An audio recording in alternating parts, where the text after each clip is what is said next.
नमस्कार दोस्तों, मैं राहुल सिंह रायावत गरेगा क्लासेस में आप सभी का हार्दिक स्वागत करता हूं। तो दोस्तों हम ग्रुप डी क्वेश्चन कर रहे थे, तो आइए शुरुआत करते हैं फर्स्ट क्वेश्चन के साथ।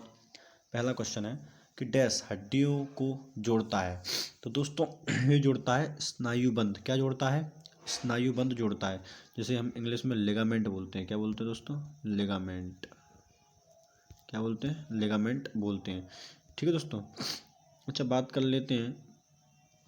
करूं तो बोन BLB करके हम इसको याद कर सकते हैं। यानी बोन से बोन को कौन जोड़ता है? लिगामेंट जोड़ता है। और बोन से मांसपेशी यानी बोन से मसल्स को कौन जोड़ता है? तो बोन से मसल्स को जोड़ता है हमारा टेंडन। क्या जोड़ता है?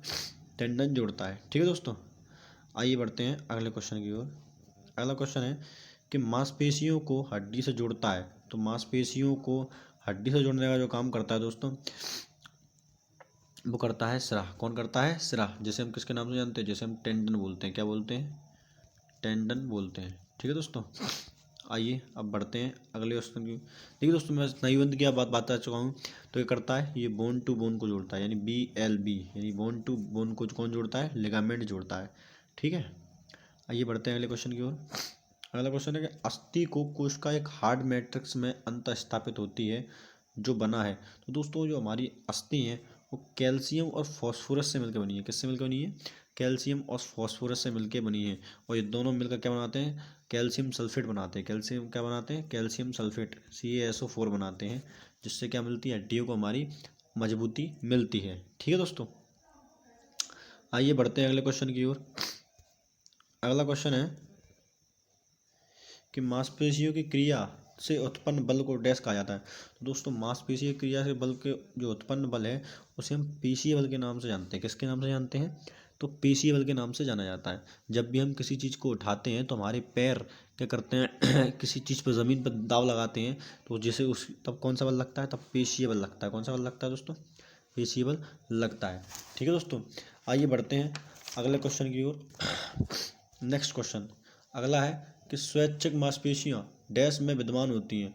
तो दोस्तों स्वैच्छिक मतलब जिन पर हमारा कंट्रोल हो। तो दोस्तों जिगर पर हमारा कंट्रोल नहीं होता, हृदय पर हमारा कंट्रोल नहीं होता, फेफड़ों पर हमारा कंट्रोल नहीं होता, मगर हाथ पर क्या होता है? हमारा कंट्रोल होता है। इसलिए क्या दोस्तों, ये कैसी होती हैं?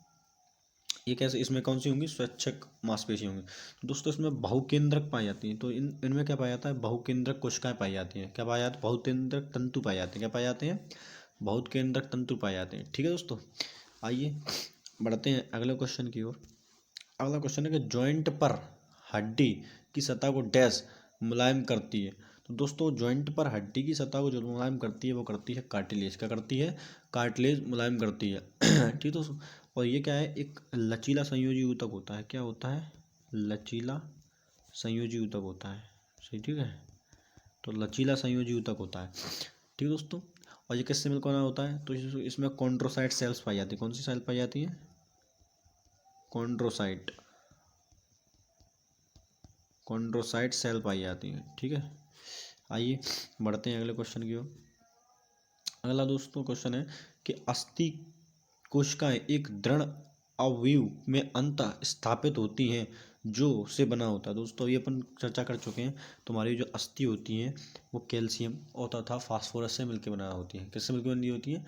कैल्शियम और फास्फोरस से दोस्तों। और ये कंपाउंड कौन सा बनाती है? ये बनाती है कैल्शियम सल्फेट, जो क्या होता है? एक अघुलनशील लवण होता है। क्या होता है? अघुलनशील लवण होता है। ठीक है दोस्तों, और फास्फोरस की कमी से कई बार हमको भूख न लगना, शरीर में थकावट, अस्थियों दांत में कमजोर हो जाना, ऐसी बीमारियां हो जाती हैं। ठीक है दोस्तों, आइए बढ़ते हैं अगले क्वेश्चन की ओर। दोस्तों अगला क्वेश्चन है कि मांसपेशियों को कंकाल मांसपेशियां भी कहा जाता है। दोस्तों किस मांसपेशी को कंकाल मांसपेशी भी कहा जाता है? तो ये क्वेश्चन आपके सामने है। तो दोस्तों इनको कहा जाता है ऐच्छिक मांसपेशियों को। कैसी मांसपेशियों को? तो ऐच्छिक मांसपेशियों को कंकाल मांसपेशियों के नाम से भी जानते हैं। ठीक है दोस्तों, अब क्या होता है कि कई बार हम जब अधिक व्यायाम कर लेते हैं तो इनमें ही क्या जम जाता है? लैक्टिक अम्ल जम जाता है। क्या जम जाता है? लैक्टिक अम्ल।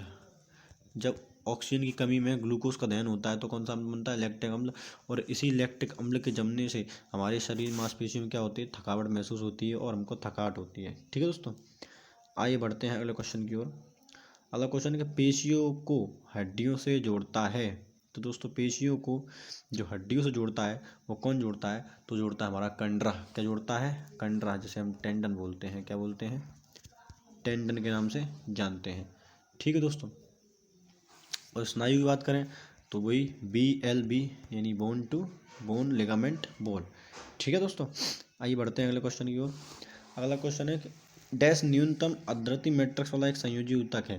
तो दोस्तों ये है स्नायु संयोजी ऊतक। कौन सा, स्नायु संयोजी ऊतक जो होता है इसमें बहुत ही कम मैट्रिक्स बहुत ही कम मैट्रिक्स पाई जाती हैं। ठीक है, अगला क्वेश्चन कि दो अस्थियों एक दूसरे से किसी अन्य संयोजी ऊतक द्वारा जुड़ी होती है। दो अस्थियाँ अभी अपन पढ़ चुके हैं, तो किसके द्वारा जुड़ी होती हैं, स्नायु के द्वारा जुड़ी होती हैं भाई, BL और B। ठीक है, आइए बढ़ते हैं अगले क्वेश्चन की ओर। धारीदार पेशियाँ डैश होती हैं। तो धारीदार पे जो पेशियाँ होती हैं दोस्तों वो कैसी होती हैं, जो क्वेश्चन आपसे पूछा गया है। ठीक है दोस्तों, जो धारीदार जो पेशियाँ होती हैं वो कैसी होती हैं, वो होती हैं बहुनागिक। कैसी होती हैं, बहुनागिक कोशिकाएं होती हैं। ठीक है दोस्तों, आइए बढ़ते हैं अगले क्वेश्चन की ओर।